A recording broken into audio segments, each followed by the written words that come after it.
y a quelques mois, j'ai été contacté par des chercheurs en physique. Deux laboratoires, le LPL et le CIRT, m'ont demandé de mettre en lumière leur dernier gros projet. C'est à ce moment-là que je me suis rendu compte que le sport, parfois, ça ressemble quand même vachement à la science. Tu vas me dire, quel est le rapport entre les deux? Mais d'après toi, qu'est-ce qui est indispensable pour à la fois battre le record du 100 mètres et démontrer le principe de la dilatation du temps? Est-ce qu'il te faut une concentration hors norme? Une force de caractère? Du courage et de l'abnégation? Et non, tout ça te sera complètement inutile si t'as pas un bon chronomètre à portée de main. La mesure du temps, c'est ça la clé. Autant en sport, le chronomètre que tu utilisais en cours d'EPS est largement suffisant. En mesurant le temps au centième de seconde, il fait carrément le taf. Mais en physique, c'est pas la même.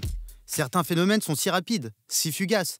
Ils naissent, évoluent et meurent si vite qu'au centième, au millième ou même au millionième de seconde, ils restent totalement invisibles parce qu'ils ont lieu entre deux battements d'aiguille du chronomètre.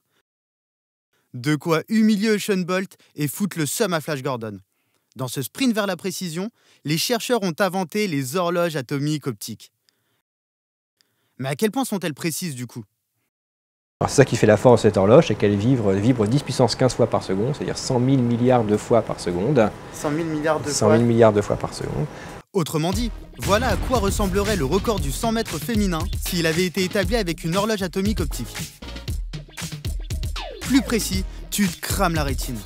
Pourtant, tu utilises des horloges atomiques optiques sans le savoir, comme quand t'es en galère de chemin et que dans un état de panique, tu actives ton GPS.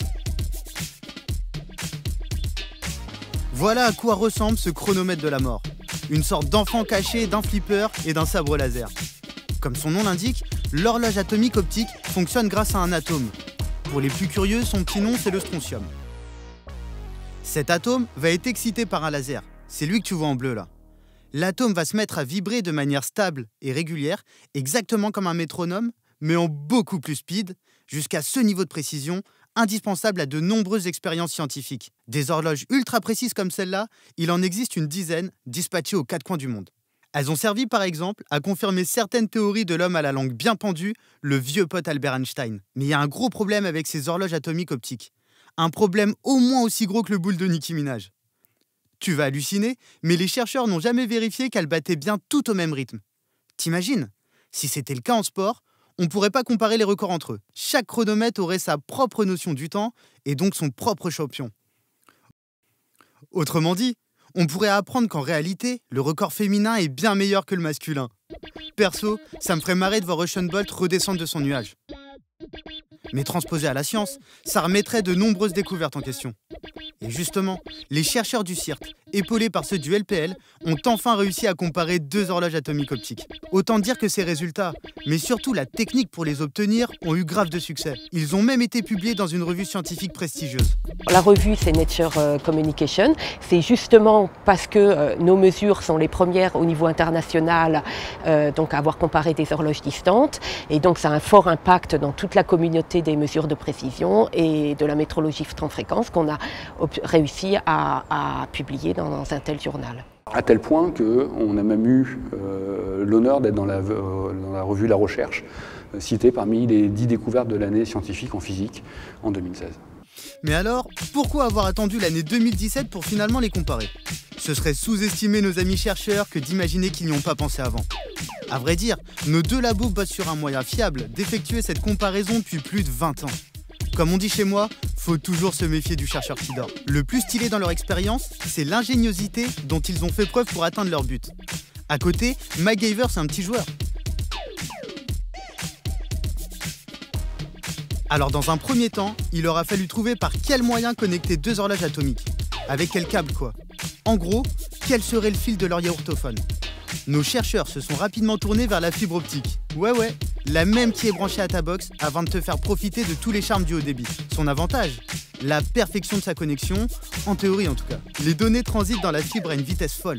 Ça permet donc d'obtenir une extrême précision, nécessaire pour comparer les battements ultra speed de chaque horloge. En théorie donc, on taxe une horloge, on la déplace en France parce qu'on est un peu chauvin, on se fait un petit yaourtophone à base de fibre optique, et hop, on a notre comparaison en 2-2. Ah, le monde théorique. Tout est beau, tout est faisable, les gens sont gentils, les expériences réussissent à tous les coups. Mais revenons sur Terre, tout n'est pas aussi simple. C'est des horloges qui demandent beaucoup de développement. Ici, on les développe depuis plus de 15 ans. Et voilà, il faut faire des études très poussées et très longues pour complètement caractériser ces horloges.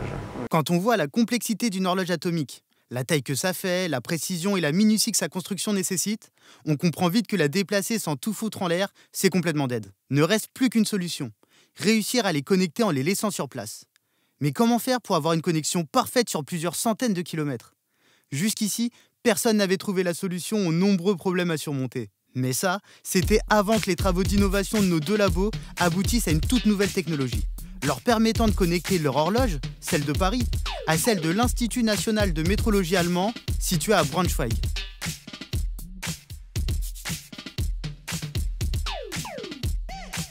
Leur technologie est basée sur 2 points essentiels: compenser les perturbations et régénérer la lumière. Laisse-moi t'expliquer ça. Pour pouvoir assumer la précision d'une horloge atomique optique, la connexion entre les deux horloges doit être parfaite. La moindre perturbation sur les câbles et c'est foutu.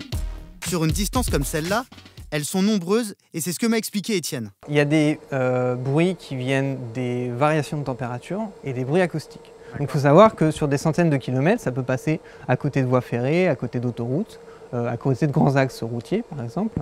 Et donc il va y avoir des vibrations et également des changements de température entre la nuit et le jour.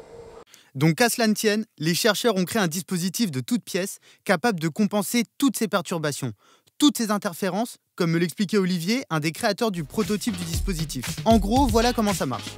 Comme je te disais, un laser fait vibrer un atome dans l'horloge atomique optique. La lumière émise par le laser passe alors dans la fibre. Quand la lumière part dans la fibre, elle va jusqu'au milieu de la connexion qui est située à Strasbourg, puis revient en arrière jusqu'à son point de départ.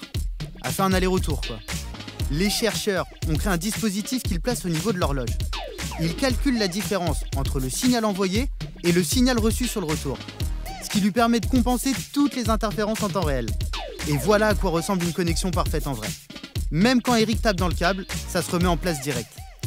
Et le second point important, c'est de régénérer la lumière car elle s'atténue sur de longues distances. Les chercheurs ont donc intégré à leur dispositif un régénérateur. Il s'agit tout simplement d'un laser qui va réactiver, relancer la lumière pour que la connexion reste stable et performante, même sur des centaines de kilomètres.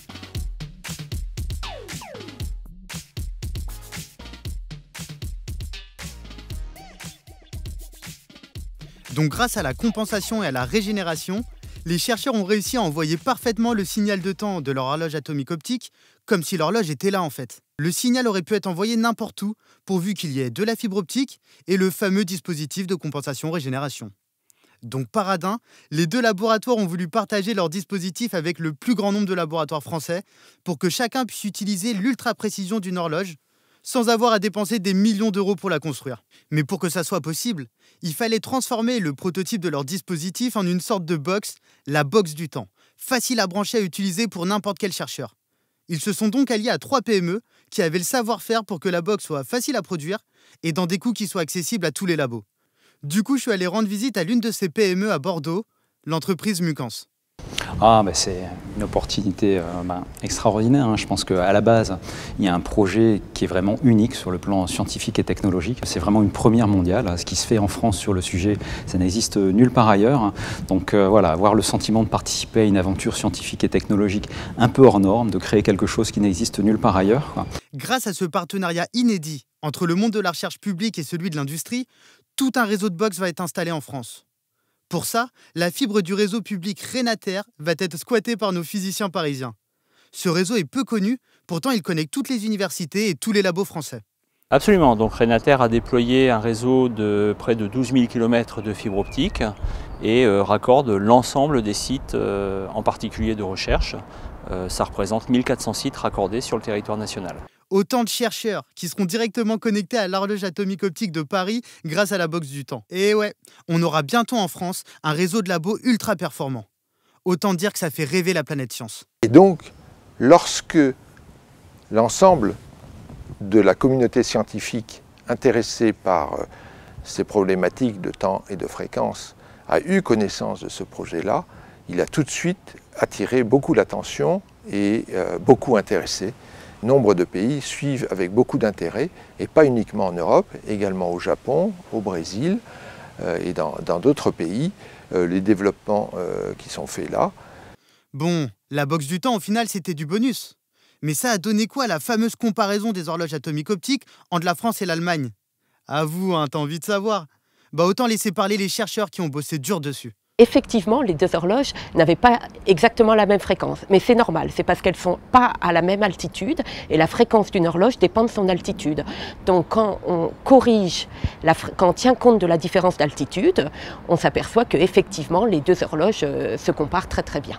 Donc en fait, on peut aussi interpréter cette comparaison d'horloges comme une mesure de la différence de hauteur entre les deux horloges. Et ça ouvre en fait un nouveau champ scientifique qu'on appelle la géodésie chronométrique. Bingo! Le monde de la physique n'a pas tremblé. Les horloges atomiques optiques battaient bien au même rythme. Bon, je vais faire un peu l'avocat du diable là. Mais même s'ils ont réussi à comparer deux horloges, et c'est une grande première, c'est que le début. Parce que pour les autres horloges, on peut toujours rien dire. Tu t'en doutes, les chercheurs en ont bien conscience de ça. Donc vers toujours plus de conquêtes, les équipes du LPL et du CIRT espèrent conquérir le monde, en connectant toutes les horloges atomiques optiques avec leur box du temps. Et ils l'ont déjà prouvé. Avec de la patience, de la persévérance, de l'ambition et du jeu en équipe, ils ont déjà conquis la France et une partie de l'Europe. Comme quoi la science parfois, ça ressemble vachement au sport.